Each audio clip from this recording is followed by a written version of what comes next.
저는 오늘 열왕기상 17장 8절에서 16절까지의 말씀으로 저주를 축복으로 바꾸는 사람이라는 제목으로 여러분과 함께 은혜 나누기 원합니다. 여러분, 인생을 보면 크게 두 종류의 인생이 있습니다. 하나는 저주 가운데 있으면서 저주를 모르고 사는 인생이 있는가 하면 축복 가운데 그것을 누리며 사는 인생이 있다라고 성경은 기록한다는 것입니다. 그런데 우리가 두 인생을 보면 이 두 인생이 얼핏 비슷해 보입니다. 똑같이 두 인생 모두 열심히 일하고 열심히 자녀를 키우고 열심히 성공을 위해서 노력한다는 것입니다. 얼핏 보면 비슷해 보이지만 전혀 다른 두 가지 인생이라는 것입니다. 저주받는 인생의 특징은 자기 자신이 저주 가운데 있는 것조차 알지 못하고 살아가고 있습니다. 그래서 인생에 안 좋은 일이 생기면 어떻습니까? 그냥 재수 없다 라고 생각하고 그것이 그냥 자기 운명인 양 받아들이면서 살아간다는 것입니다. 또 저주받은 사람들의 특징 중에 하나가 어디서 와서 왜 살며 어디로 가는지 알지 못하는 인생을 살아간다는 것입니다. 그 인생이 저주 가운데 살다가 지옥으로 가게 되는데 그것을 믿지 않고 살아간다는 것입니다. 그냥 의미 없이 세월 따라 그냥 매일매일을 살아가는 것입니다. 여러분, 신앙인이든 비신앙인이든 우리 모두는 이 세상에 태어날 때부터 저주받은 인생으로 태어나게 된다는 것입니다. 우리 모두가 태어날 때부터 죄성을 가지고 태어납니다. 죄를 가지고 태어나기 때문에 이 죄 때문에 우리가 저주 가운데 살다가 저주 가운데 죽게 된다는 것입니다. 원래 하나님께서는 이 모든 천지 만물을 아름답게 창조하셨어요. 선하게 창조하셨다는 것입니다. 하나님이 창조하시고 하나님이 보시기에도 너무 좋았다라고 성경은 표현합니다.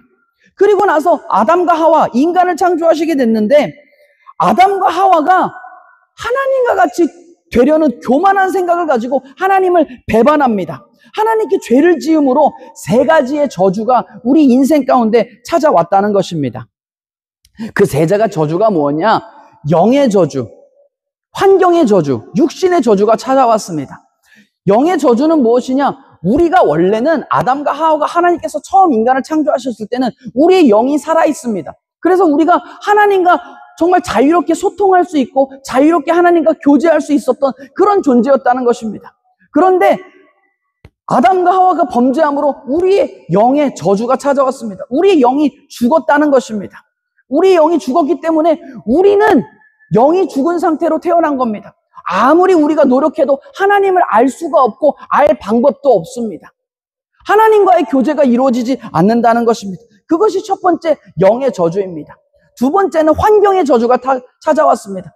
아담과 하와가 범죄함으로 원래는 에덴 동산의 모든 것을 따먹고 모든 것을 다스리고 정복할 수 있도록 그렇게 하나님께서 창조하셨는데 아담과 하와가 죄를 범함으로 말미암아 그 죄 때문에 환경이 저주를 받아서 환경이 원래는 스스로 열매를 맺고 풍성하게 되는 것이 하나님이 그렇게 세상을 창조하셨는데 땅이 저주를 받아서 이 땅은 엉겅퀴와 가시만을 낸다는 것입니다. 사람이 아무것도 하지 않고 가만히 있으면 땅은 그냥 엉겅퀴와 가시를 내게 돼 있습니다. 그래서 사람이 수고하여서 수고의 땀을 흘려서 땅을 일구어야 우리가 그 열매를 먹을 수 있게 되었다는 것입니다. 이것이 바로 환경의 저주입니다.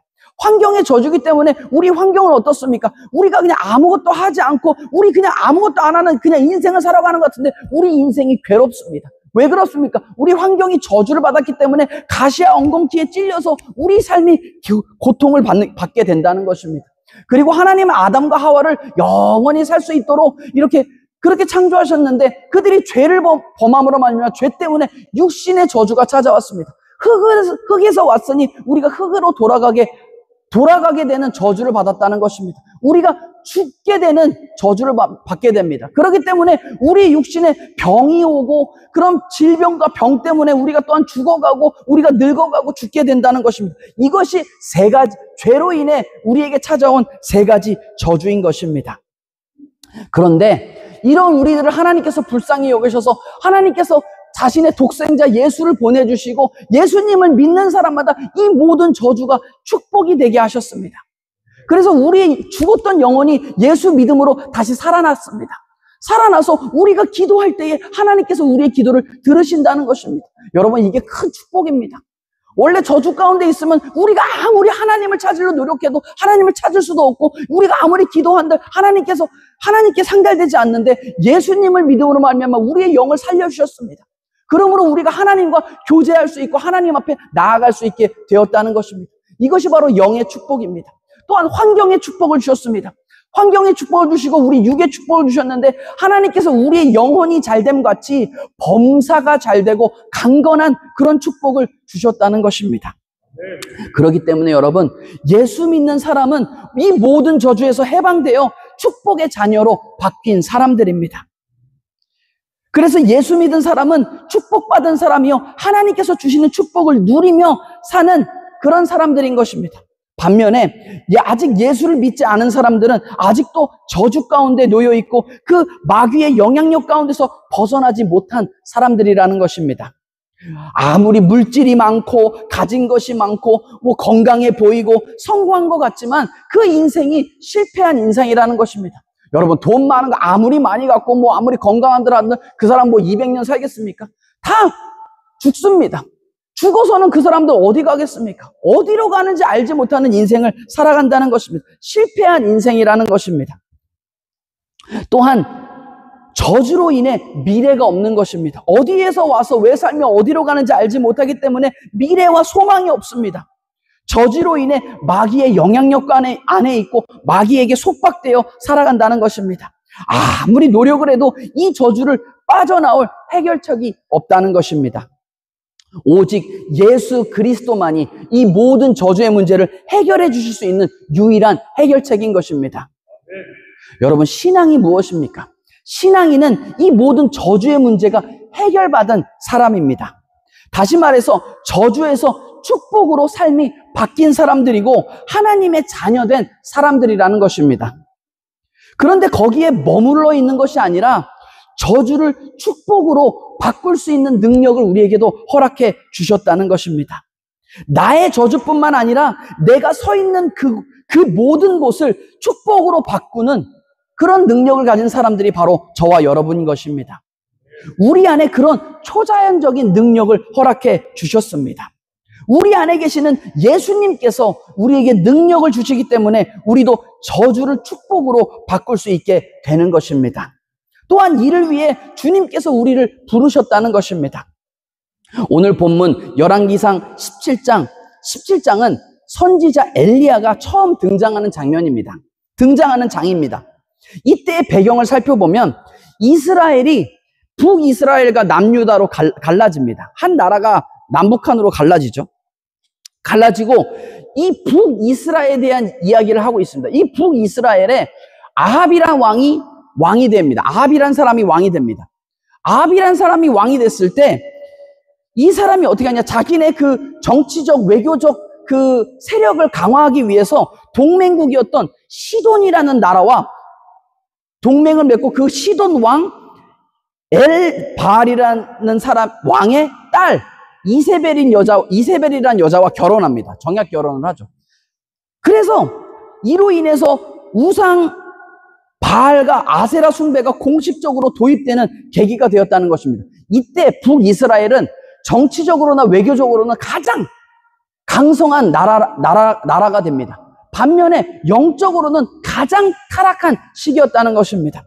이 이세벨이라는 여자가 아주 그냥 대단한 여자예요. 악녀로 그냥 막 성경에서 기록하는데, 자기의 그 정치적, 이 여자도 기가 너무 세가지고 자기의 정치적 세력을 이렇게 강화하기 위해서 원래 자기네 나라에서 섬기던 그 우상들을 다 들여와가지고 이 이스라엘이 공식적으로 그 우상을 무조건 섬결하게 만들었다는 겁니다. 이 여왕 이사벨이.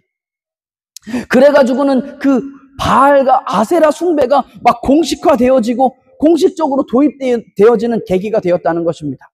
그래서 바알 숭배가 막 퍼져가면서, 그리고 혹시라도 자신의 그 정치적 세력을 위협하는 그 여호와의 선지자들 그래서 다 잡아서 죽이고 그랬습니다.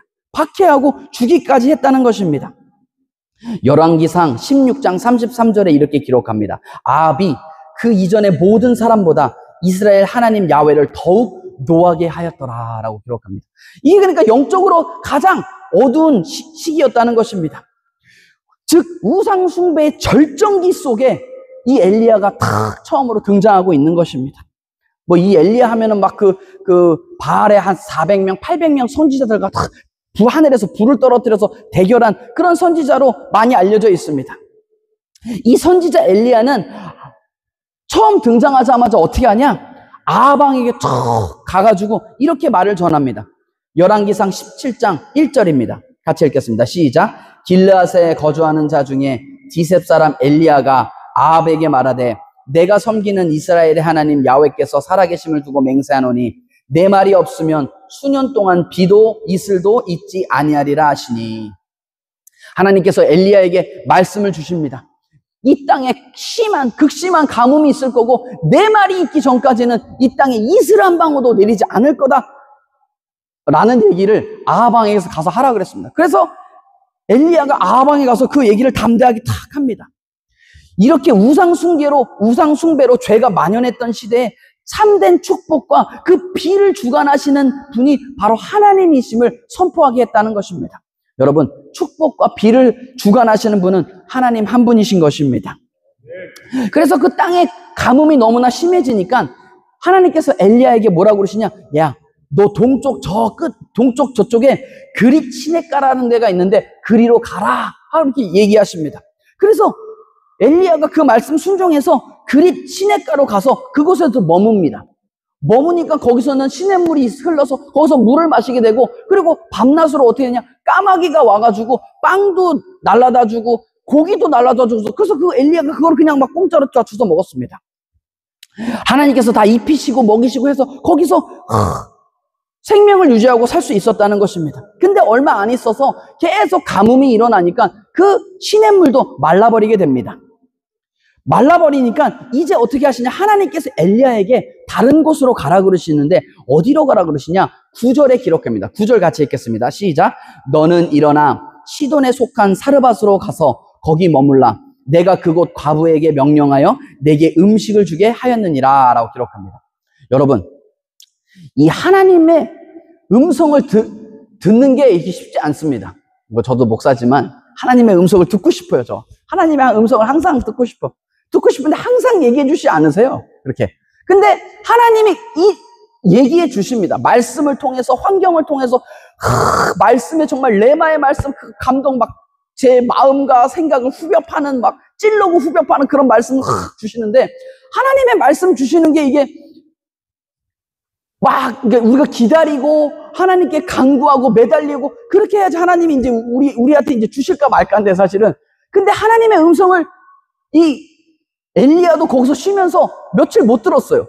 며칠 못 듣다가 이제 그 시냇물이 말라버리니까 하나님 물이 더 어떻게 하나요? 여기 시냇물 다 말랐는데 어떻게 하나요? 그럴 때 하나님께서 엘리야에게 말씀해 주십니다. 뭐라고 말씀해 주시냐? 시돈 사르밧 땅으로 가라! 라고 말씀해 주셨다는 것입니다. 여러분, 이 하나님의 말씀도 듣는 것이 쉽지 않는데 더 어려운 것이 있는데 그게 무엇이냐? 하나님 말씀이 딱 들렸을 때 이걸 순종하는 게 쉽지가 않다는 것입니다. 왜? 하나님 말씀이 이해가 되지 않는 겁니다. 여러분, 지금 하나님이 엘리야에게 뭘 말씀하고 계시냐? 시돈 땅 사르밧으로 가라라. 그게 무슨 말이냐면 이 시돈 땅은 이 악녀 이사벨의 고향입니다. 그 바알 우상과 아세라 우상을 섬기는 그 바알 아세라 우상 숭배의 본고지가 바로 이 시돈 땅이라는 것입니다. 이 시돈 땅으로 지금 가라는 것입니다. 아니, 하나님 웬만하면 저를 주님의 사람으로 저를 탁 택하셔서 보내주실 거면 이렇게 좀 이렇게 북이스라엘의 어떤 지역이나 아니면 남유다 이런 나라들도 있고 이런 나라들을 보내주시면 그런 나라들에서는 어떤 자기 엘리야의 어떤 나름대로의 명성도 있고 영향력도 있고 하니까 좀 도움의 손길도 더 많이 있을 수 있고, 그리고 또한 그곳에서 행여나 자기를 아무도 모른다 할지라도 그곳에서는 그나마 또 하나님을 숭배하는 사람들이 그나마 남아있기 때문에 그래도 좀 더 도움의 손길을 기대할 수 있는데, 지금 이 땅에도 제일 큰 문제가 되고 있는 그 우상 숭배의 본고지, 그 시돈 땅으로 하나님이 가라 그러시는 겁니다. 그러니까 이게 지금 엘리야의 입장에서는 이게 이해가 되지 않는 겁니다. 하나님 왜 보내시는데 왜 하필 왜 거기로 가서 보내십니까? 이해가 되지 않는 겁니다. 더군다나 하나님 뭐라고 그러시냐? 시돈 땅에 가면은 거기 과부가 있을 거래요. 과부가 너한테 먹을 거를 준 거라 그러는데, 여러분, 뭐 과부는 뜻 다 아시겠지만, 그때의 과부는 뭐 일할 수도 없고, 그러니까 남의 밭에 가서 그 룻기에 나오지 않습니까? 룻이 과부라서 남의 집에, 남의 땅에 가서 그 이삭을 줬습니다. 그 왜 이삭 죽기 그 유명한 그 그림 있지 않습니까? 그것처럼 그냥 그게 유일하게 그때 과부가 할 수 있었던 그런 일인데, 이 과부는 자녀까지 있는 그런 과부인데, 그때 당시의 과부는 사회 최약자입니다. 그래서 교회에서도 과부를 도와줘라는 말이 구약에서도 엄청 많이 나와요. 왜? 제일 사회에서 불쌍한 사람들이니까. 그 과부한테 하나님이 보내신다는 겁니다. 아이고, 하나님, 기왕 보내시는 거면, 좋습니다.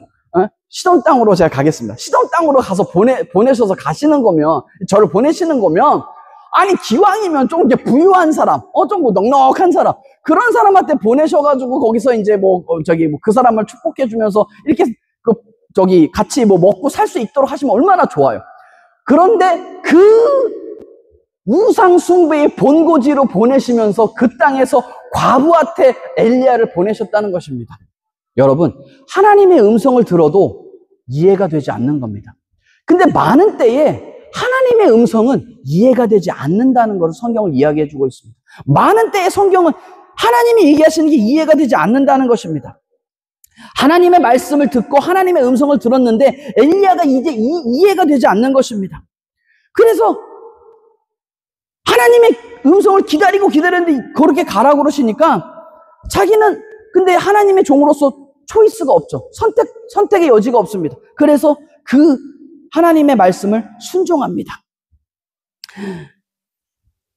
그런데 그 순종에는 엘리야의 믿음이 있었습니다. 어떤 믿음이 있었느냐? 그 땅이 벌써 가뭄이 들어서 이렇게 메말랐을 때 자신을 그 시내가 있는 물가가 있는 곳, 까마귀가 먹이를 갖다 주는 그곳으로 하나님께서 인도하셨다는 그 경험이 있습니다. 여러분, 기독교는 무엇입니까? 기독교는 종교가 아닙니다. 기독교는 체험인 것입니다. 우리가 믿는 하나님은 살아계신 하나님이셔서 그 살아계신 하나님을 체험하는 것입니다.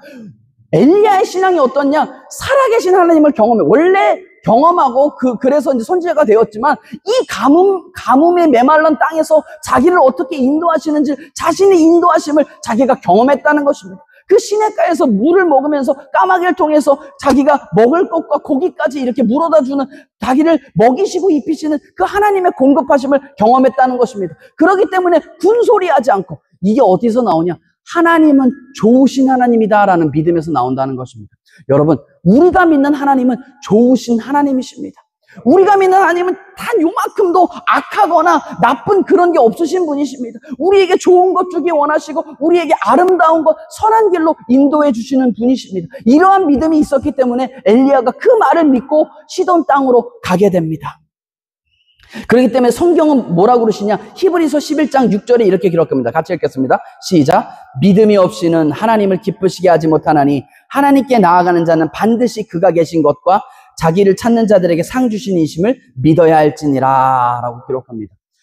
하나님의 말씀이 왔었을 때 그게 이해가 되지 않지만 그것을 순종하는 것, 이것이 믿음입니다. 그리고 그 믿음을 하나님께서 기뻐하신다는 것입니다. 여러분, 하나님께서 아브라함에게 이삭을 바치라고 하십니다. 근데 이삭을 바치라는 것이 우리가 그냥 성경 이야기를 어렸을 때 많이 듣고 그래가지고 이게 쉽게 생각할 수 있는데 이삭 자기 하나밖에 없는 그 아들 자식을 바치는 게 쉽습니까? 여러분, 그때 제사를 드린다는 거 어떤 개념이냐면 그 배를 갈라서 창자를 다 꺼내서 씻고 그거를 다 각을 떠서 거기다 불을 피우는 겁니다. 그거를 하라고 그러시는 건데 그게 쉬웠겠습니까? 아브라함의 입장에서도 이게 이해가 되지 않는 겁니다. 근데 히브리서에 보면은 분명히 기록하고 있습니다. 아브라함이 선하신 하나님을 믿고 하나님이 죽음 가운데서 이삭을 다시 살려내실 것을 믿었더라. 히브리서는 기록하고 있습니다. 그 선하신 하나님을 믿었다는 것입니다. 이게 이해가 되지 않는데, 도저히 이해가 되지 않는데 그 하나님을 믿고 따랐다는 것입니다. 성경 사사기에 보면은 기드온이라는 사람이 나옵니다. 그때 당시에 리더가 없기 때문에 미디안 백성이 미디안 족속이 맨날 이스라엘을 쳐들어와서 막 괴롭히고 다 약탈해 뺏어갑니다. 뺏어가니까 하나님이 기드온을 다 불러서 너네 그 모병을 해라.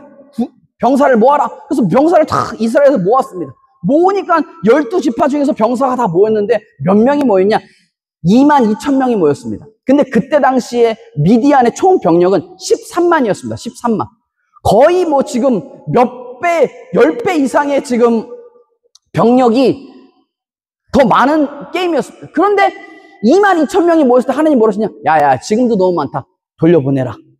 아니, 그때 기드온이 이해가 안 되는 겁니다. 아니, 하나님 무슨 말씀이십니까? 지금 여기 미디안 군대는 13만이라니까요. 13만. 우리 지금 이 고장 모인 게 22,000입니다. 이거 지금 10배 넘는 이 수를 어떻게 이깁니까? 아니, 너무 많대요. 돌려보내. 그래서 기드온이 외칩니다. 자, 이 중에서 좀 나 전장에 가기 무섭다. 두려움이 있다. 다 집에 가십시오. 그러니까 반토막 납니다. 10,000명 남습니다. 딱 10,000명. 10,000명 남아서 그래. 이 사람이라도 데리고 싸우자 그랬는데 하나님 또 뭐라고 하시냐? 지금도 너무 많다. 그러십니다. 이것도 이해가 안 되죠. 아니, 지금 22,000명도 지금 너무 부족한데 하나님 돌려보내라 그래가지고 두려워 떠는 사람 다 돌려보내면 10,000명밖에 안 되는데 이것도 지금 너무 많다고 그러시면 우리 지금 어떻게 싸웁니까? 지금 13배가 넘는 숫자인데 이거 어떻게 합니까? 너무 많대. 돌려보내. 그래서 돌려보냅니다. 돌려보내서 마지막 남은 숫자가 딱 300명 남게 됩니다. 300명. 그래도 300명이라 남았으니까 그래도 하나님 무슨 방법이 있으시겠지. 우리한테 승리를 주시겠지. 이거 갖고 싸워보자. 이렇게 마음 먹었는데 하나님 뭐라고 그러시냐? 너 그럴 필요 없다. 그냥 횃불만 만들어라. 횃불 만들어서 그 진영 앞에 가서 그냥 큰 소리만 질러라. 이렇게 얘기하시는 거예요. 이게 이해가 안 되는 겁니다. 300명 추렸는데 지금 뭔가 칼을 준비하고 싸울 준비를 했는데 그런 건 다 필요 없다. 횃불 준비한 다음에 그 진영에 가서 소리만 질러라. 라고 하시는 게 이해가 되지 않는 겁니다. 그런데 기드온은 그 말씀에 또 한 번 순종합니다. 순종해서 횃불을 만들어다가 거기 진영에 가서 그냥 우와 소리를 질렀는데 어떤 일이 벌어지냐? 그 미디안 진영에서 갑자기 걔네들이 화들짝 놀라가지고 그냥 자기들끼리 그냥 막 치고받고 자기들 스스로 자멸하게 되었다는 것입니다. 이스라엘 백성 중에 피 한 방울도 묻히지 않고 전쟁에 13만의 대군을 물리치게 됐다는 것입니다. 여러분, 성경은 뭘 말해주고 있느냐? 하나님의 말씀이 대부분 이해가 되지 않는다는 것입니다. 하나님의 말씀을 주시는데 이게 우리 이성으로는 이해가 되지 않는다는 것입니다. 성경이 여러 군데에서 누누이 이야기해주고 있는 것입니다. 그래서 엘리야도 그것이 이해가 되지 않았지만 그 말에 순종하여 믿음의 발을 내딛습니다. 먼 광야길을 지나서 드디어 시돈 성에 다다랐을 때 그곳에서 한 과부를 만나게 됩니다. 그 과부에게 먼저 물을 달라고 하면서 자기가 지금 배고프니까 빵 하나를 만들어서 자기에게 갖다 달라고 얘기합니다. 그러니 이 여인이 뭐라고 그러냐? 저한테 떡이 없습니다. 얘기합니다. 지금 자기 수중에 요만큼 한 움큼의 밀가루하고 기름 조금 있어서 이걸로 그냥 마지막에 떡 하나, 빵 하나 만든 다음에 아들이 하나 있는데 아들하고 그냥 먹고 죽으려고 그랬습니다. 이렇게 합니다. 근데 그때 엘리야가 뭐라고 그러냐? 열왕기상 17장 13절입니다. 같이 읽겠습니다. 시작. 엘리야가 그에게 이르되 두려워하지 말고 가서 내 말대로 하려니와 먼저 그것으로 나를 위하여 작은 떡 한 개를 만들어 내게로 가지고 오고 그 후에 너와 내 아들을 위하여 만들라. 여러분, 이게 무슨 말입니까? 참, 엘리야도 너무하지 진짜. 그 과부, 나 진짜 빵도 없고 지금 요따만큼 밀가루하고 기름 요만큼 있는데 이거 먹고 나 그냥 죽으려고 그러고 있습니다. 그거를 만들어서 자기한테 가져오라고 하고 있다는 것입니다. 이 벼룩의 간을 내먹어도 유분수지. 이거 지금 벼룩의 간보다 더한 걸 지금 내먹고 있는 거예요, 지금 엘리야가. 그런데 놀라운 일은 이 과부가 1년씩도 없는 이 사람의 이 얘기를 듣고서는 그렇게 해줬다는 것입니다. 그리고 어떻게 되냐? 이 엘리야가 말한 대로 이 여인이 축복을 받게 되고 자신과 그 아들이 모두 살게 되는 기적을 경험했다는 것입니다. 여러분, 이 여인의 삶은 저주 가운데 있는 삶이었습니다. 저주 때문에, 죄 때문에 마귀의 영향력 가운데 있어서 가난하게 되고 고통받는 인생을 살고 있었다는 것입니다. 땅에 기근이 있었고 그녀의 가난의 저주로 인해 고통받고 있었습니다. 여러분, 가난은 경건이 아닙니다. 많은 분들이 가난이 경건이라고 생각하시는데 가난은 경건이 아니라 저주입니다. 우리 주님께서는 하나님의 자녀들이 가난하게 살고 뭐 경제적으로 물질적으로 막 쪼들려서 고통당하고 사는 것을 원치 않으신다는 것입니다. 그래서 하나님은 그 자녀를 입히시고 먹이시고 좋은 것 주시는 분이라는 것입니다. 마태복음 6장 26절입니다. 같이 읽겠습니다. 시작. 공중의 새를 보라. 심지도 않고 거두지도 않고 창고에 모아들이지도 아니하되 너희 하늘 아버지께서 기르시나니 너희는 이드 것들보다 귀하지 아니하냐라고 기록합니다. 하나님께서 우리를 사랑하셔서 우리에게 좋은 것 주시고 우리를 먹이시고 입히신다는 것입니다. 그런데 우리의 삶 가운데 가난보다 더 큰 저주가 있습니다. 그게 무엇이냐? 소망이 없는 것입니다. 이 과부에게는 지금 가난뿐만이 아니라 소망이 없었습니다. 아무런 소망이나 기대가 없었기 때문에 그녀는 뭐라고 하냐? 이거 먹고 우리 죽을 거예요. 죽기를 바랬다는 것입니다. 소망과 희망이 없는 사람들의 유일한 선택은 죽고 싶다는 생각이 들게 만든다는 것입니다. 여러분, 인생 가운데 너무 힘들어서 살 소망이 없는 거예요. 희망이 아무것도 없는 거예요. 빛이 이만큼도 안 보이는 거예요. 그런 사람들의 앞길이 어떠냐? 죽고 싶다라는 마음이 생긴다는 것입니다. 그것이 더 큰 저주라는 것입니다. 이 절망 속에서 모든 희망이 끊어져 죽기를 바랬던 한 여인에게 하나님이 여전히 살아계시고 아직 소망이 있다는 것을 보여주시기 위해서 하나님께서 엘리야를 보내주셨다는 것입니다. 아무리 절망적인 상황 가운데도 우리를 살리시는 하나님을 선포하며 이 여인의 저주를 축복으로 바꾸어 주시기 위해서 엘리야를 보내신 것입니다. 신앙의 사람은, 믿는 사람은 어디를 가든지 비록 저주 가운데 있다 할지라도 그 저주를 축복으로 바꾸는 사람들인 것입니다.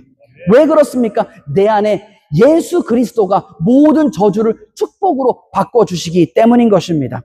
갈라디아서 3장 13절 14절입니다. 그리스도께서 우리를 위하여 저주를 받은 바 되사 율법의 저주에서 우리를 속량하셨으니 기록된 바 나무에 달린 자마다 저주 아래에 있는 자라 하였음이라. 이는 그리스도 예수 안에서 아브라함의 복이 이방에게 미치게 하고 또 우리로 하여금 믿음으로 말미암아 성령의 약속을 받게 하려 함이라.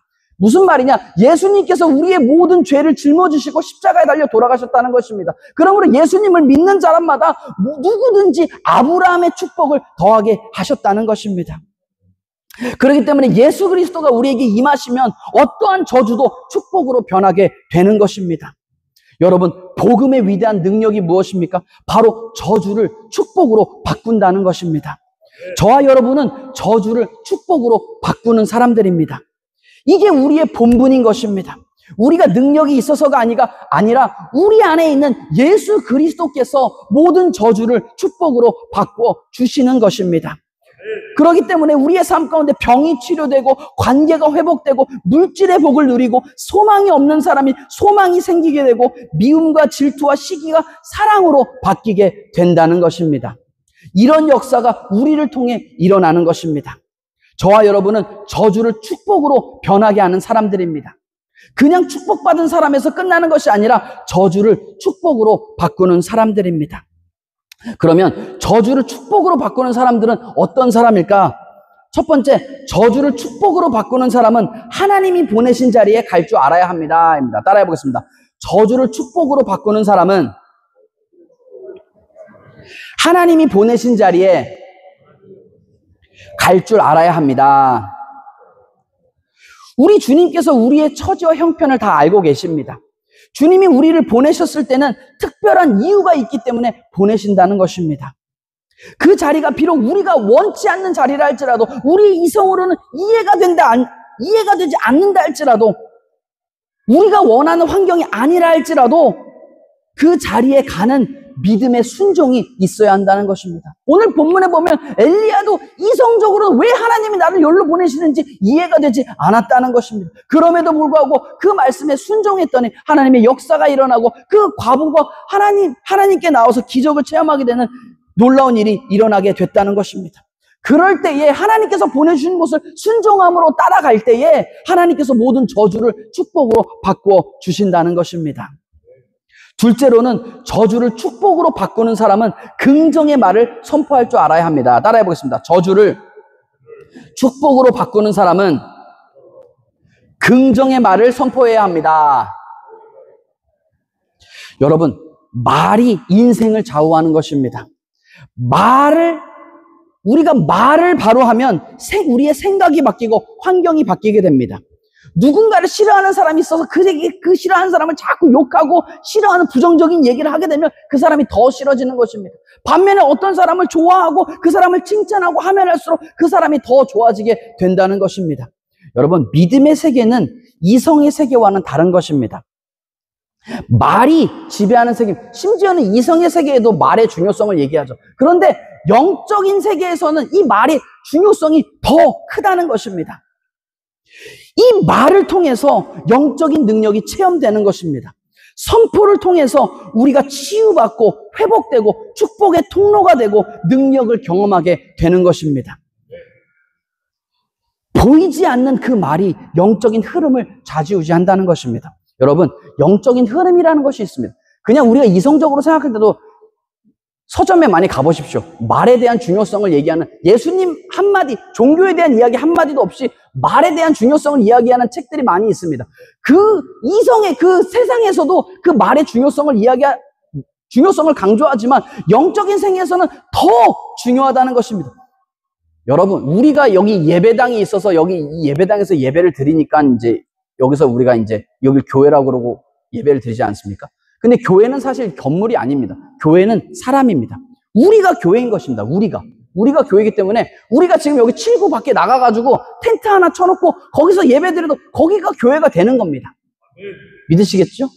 이 건물이 교회가 아닙니다. 우리가 저 밖에 나가서 텐트 치고 예배 드려도 거기가 교회가 되는 겁니다. 그런데 거기가 그러면 길바닥이지 어떻게 교회가 되냐?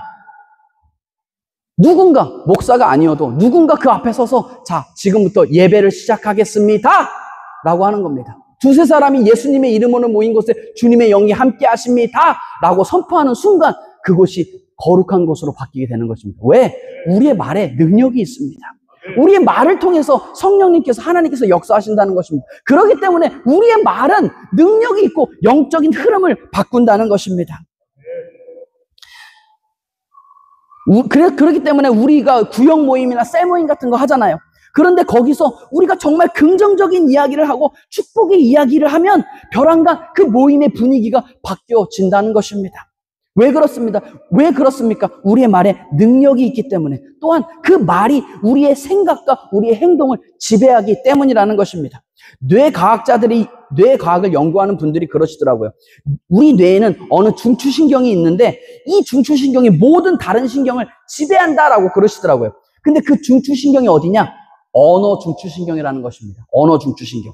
이 중추신경이 우리의 모든 생각을 지배하고 우리의 행동을 지배한다는 것입니다. 근데 여러분, 그거 아십니까? 이 똑같은 얘기를 지금 이 현대과학이 그걸 밝혀내고 있는 건데 이 똑같은 얘기를 2000년 전에 성경은 벌써 했다는 것입니다. 야고보서 3장 2절 3절입니다. 같이 읽겠습니다. 시작. 우리가 다 실수가 많으니 만일 말에 실수가 없는 자라면 곧 온전한 사람이라 능히 온몸도 굴레 씌우리라. 우리가 말들의 입에 재갈 물리는 것은 우리에게 순종하게 하려 함이니 그 온몸을 제어하느니라. 우리의 말이 뭐라고 그러냐? 우리의 온몸을 제어한다. 2000년 전에 성경은 기록했다는 것입니다. 근데 지금 뇌과학자들이 밝혀내고 있는 것입니다. 근데 오늘 본문에 이 여인은 뭐라고 그러냐? 지금 자기의 이만큼의 밀가루와 이만큼의 기름밖에 없으니까 이것 먹고 뭐라고 해요? 아들하고 이것 먹고 뭐 한다 그래요?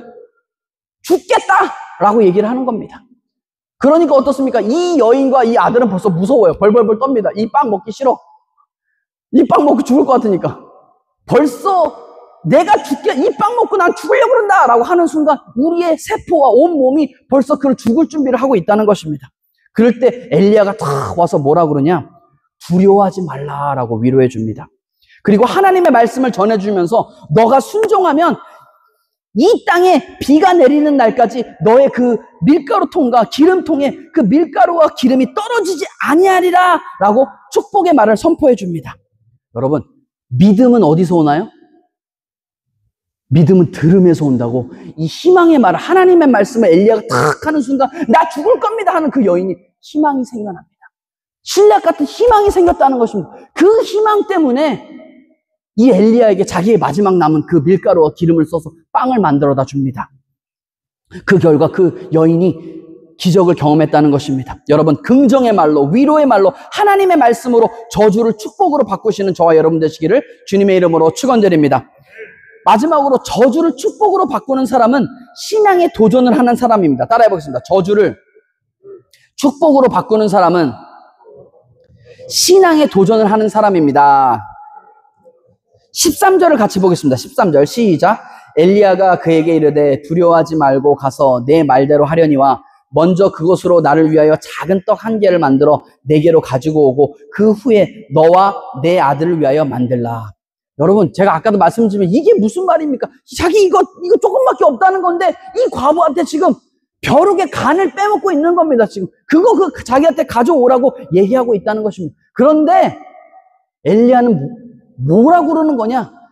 그 말씀만, 하나님이 자기에게 주신 말씀만 전한 것입니다. 너가 그걸 가지고 오면 이 땅에 비가 내리는 그날까지 너의 밀가루통과 기름통이 마르지 아니할 거다. 근데 엘리야가 지금 물어보고 있는 건 무엇이냐? 그거를 진짜 가져와라. 뭐 이런 말일 수도 있었겠죠. 근데 엘리야는 단순히 하나님께서 자기에게 하신 말씀을 전한 것뿐입니다. 여러분, 선택은 누가 해야 된다는 것입니까? 선택은 여인이 해야 되는 것입니다. 아무리 이 얘기 들어도 저 사람 미쳤구나. 그러면 끝인 것입니다. 그런데 그 선택이 이 여인의 몫이었는데 이 여인에게 신락 같은 희망이 생겨나고 이 여인이 마지막 남은 빵을 엘리야에게 가져오는 그 행위를 순종하게 됐다는 것입니다. 그 행위를 실천했다는 것입니다. 결국 그 선택이 여인의 몫이었습니다. 전혀 이해가 되지 않는 말도 안 되는 약속의 말씀을 붙잡는 것인가 아니면 내 생각과 현실을 붙들 것인가, 그것이 우리의 선택이라는 것입니다. 우리의 매일의 삶 가운데 우리가 선택의 기로에 서 있습니다. 하나님의 말씀을 선택할 것인가, 우리의 생각과 우리의 경험을 선택할 것인가. 여러분, 그거에 따라서 우리의 인생이 달라지게 된다는 것입니다. 하나님의 말씀을 붙드시는 저와 여러분 되시기를 주님의 이름으로 축원드립니다. 그럴 때 우리 주위에 모든 저주가 떠나가고 축복으로 바뀌게 되는 것입니다. 저주의 자리에서 축복을 선포하며 승리하시는 저와 여러분 되시기를 주님의 이름으로 축원드립니다.